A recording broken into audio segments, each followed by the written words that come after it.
All right, so it's been a while with the black 7.3 here, but finally back and gonna be able to do some stuff to it.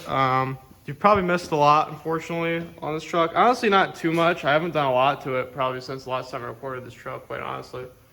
If you remember, it's got the T4 kit in it, S369, 250, 200 injectors in it, a couple other little goodies, big South Bend clutch. Actually put a whole remanufactured ZF6 in it. Joe's transmissions. Put that in there right there. But yeah, done a lot to this truck, if you don't remember. It's been sitting for a little bit now because I haven't had time to do anything to it, so I haven't been home. But recently, this past summer, I was driving from New Jersey, Atlantic City Truck Show back home, and believe the entire axle, like the actual differential, just broke. Something broke significantly further than ball joints and wheel bearings. And to be honest, it was an old front axle, and I figured it'd be better off just getting a different one that already had ball joints done to it and wheel bearings. So did that, dropped this axle in. So that's no longer the original Dana 60. And now, to eliminate all the steering problems, I had an excessive amount of play in the steering. I've got all this work done to it. Figured it'd be stupid not to replace the steering box. So I've got the old steering box in. And to get this out, what you would do is, there is 2 lines that go there. Those gotta be taken off. Drag link has to be removed from the pitman arm, which I already did. I should have started recording earlier. And then the actual steering shaft has to be removed from the splines there, held on by a 15mm bolt. Let's say you take the 15mm bolt out, and that'll just pop right off. Get it down, you can just take the pitman arm right off with an impact. These splines, kind of junky, to be honest. There's a few areas that aren't the best, if I could find them for you. I think it's probably hard to catch on camera, but if you look at these 3 splines specifically, there you go. They're just not right, they're not straight. The box has been through a lot, about 230,000 miles on it, and then the 8-inch stuff with 15.5 wide tires definitely doesn't help either, and it's been abused. So upgrading the Redhead steering box here, nice and shiny, has a Redhead on it, believe it or not, made in USA. So gonna put this in it. I've heard a lot of good things about it, and there's always the people that say bad things about it. So, well, I'll be here to test it, and I'll let you know how it is. Figured I'd get this better than a stock one.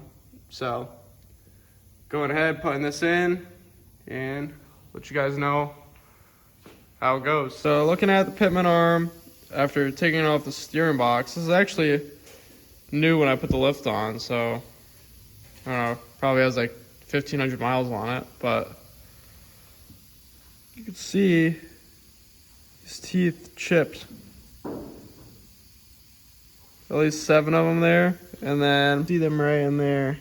So, gonna have to get a new pitman arm now, so this whole thing's gonna have to come to a halt for a little bit until I get the new pitman arm in. I'm actually waiting on a new power steering line too.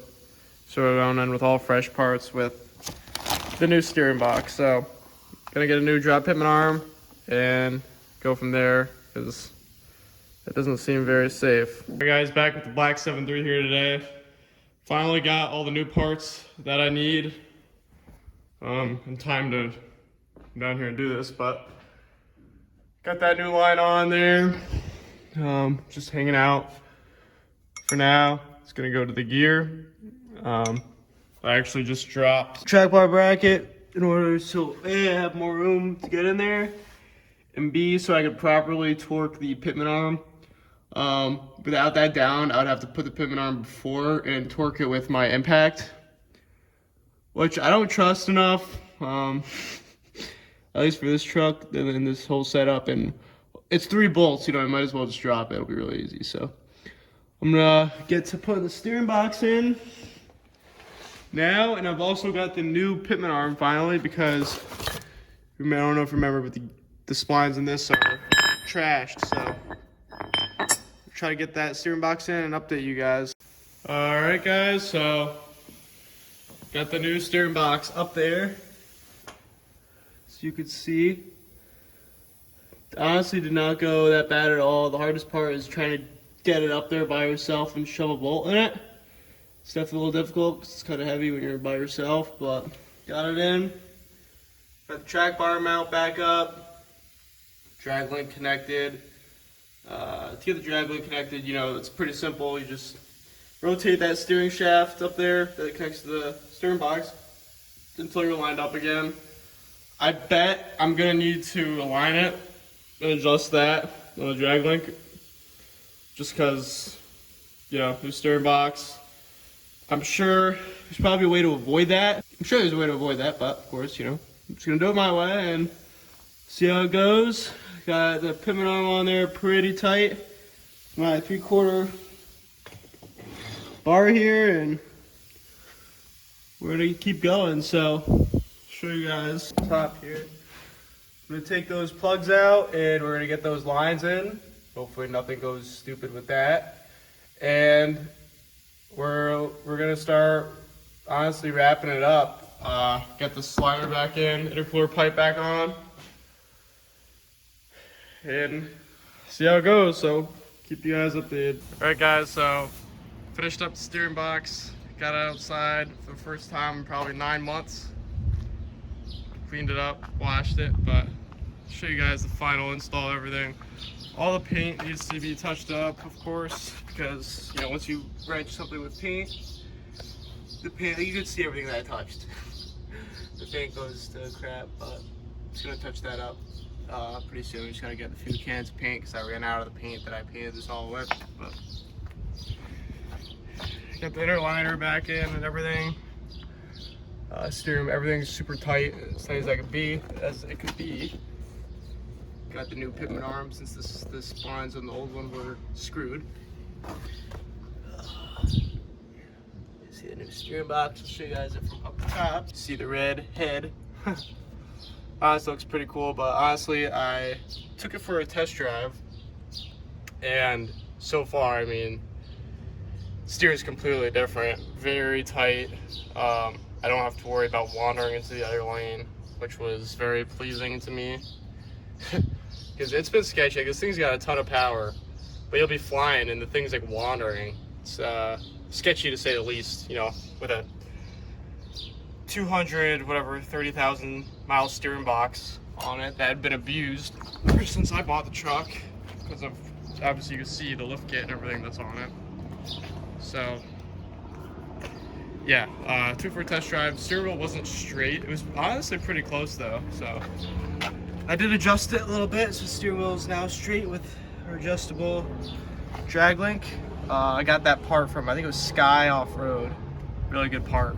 Definitely recommend if you've got a truck lifted around 8 inches or more. Because you're not going to get enough adjustment out of that factory drag link. But I'll give you guys a little walk around of it in case you forgot what this thing's like. 8-inch lift, dual Bilstein shocks, dual steering stabilizers, that's what I was trying to say there. 20x14 XD bucks on Mickey Thompson Baja MTZs 36x15.5s. It's got, I'd say, a 9-inch lift on it. It's more than an 8. A little overview. And I know you guys didn't see this. Actually, I have a few things I better mention before I end this video, because I'm going to be uploading a lot more this summer now that I have time with it and everything. So I just want to give you guys a base video since it's been a while, so that way I keep uploading, you guys are all up to date.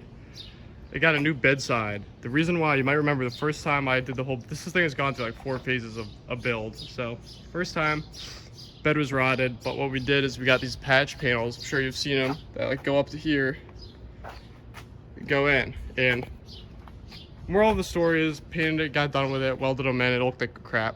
You could see the wrinkles in the paint, you could see where it was. I'm sure if you were an expert at Bondo, maybe it might look good, but now you have Bondo in your bedsides. And anyways, found a lot easier option was to get new bedsides for it. And it started off actually when I got in a wreck with it. Screwed up that bedside. So we got a whole new bedside for this side. Did that. Ended up coming out really nice. You know, there's no Bondo, factory body lines and everything. So over the winter, figured get a new bedside for this side. Looks a whole lot better. Yeah, it doesn't have shiny black paint on it, but that's coming soon. Just looks a hell of a lot better than the Bondo and the wrinkles in the paint. So did that. And also over winter, like I said earlier, put a whole new Dana 60 in, not a new one, but a used one. I already had ball joints, wheel bearings done to it, no play in it, less miles than the one I had on it before. And the reason I got it for $250. So that explains why I went with just putting a whole new axle in it. Yes, I could have fully rebuilt the other one, but it literally, when you really think about it, it took the same amount of time, if not less, and less money to just throw this in it than to rebuild the old one. So that's why I went that route, if you're wondering. I know it might be a controversial type of thing, but it really just made sense to me at the time. It's really not that hard to throw an axle in one of these.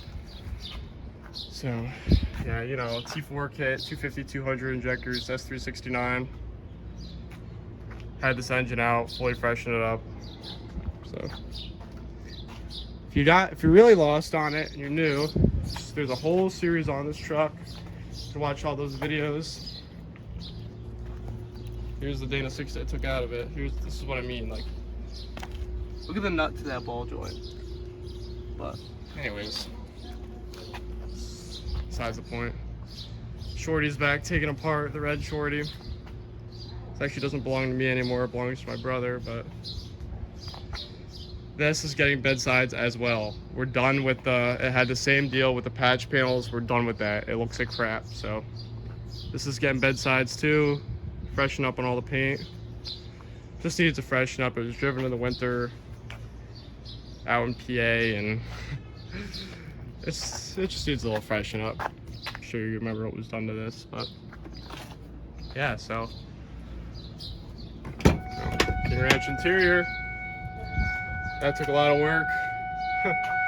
But yeah, the build will never be done. I will never sell it, so don't ever think this is done. Constantly buying things for this, so stay tuned with all that. Thanks for watching. I hope you enjoyed the steering box and all that, and let you know how it drives. But so far so good. Stay tuned for the excursion build coming up, as well as the two-wheel drive Shorty build that is actually getting wrapped up on its first phase of the build. So definitely going to be coming out with a video. I'll have a video of that next probably. And after that, I'm doing a lift kit to the excursion. So stay tuned.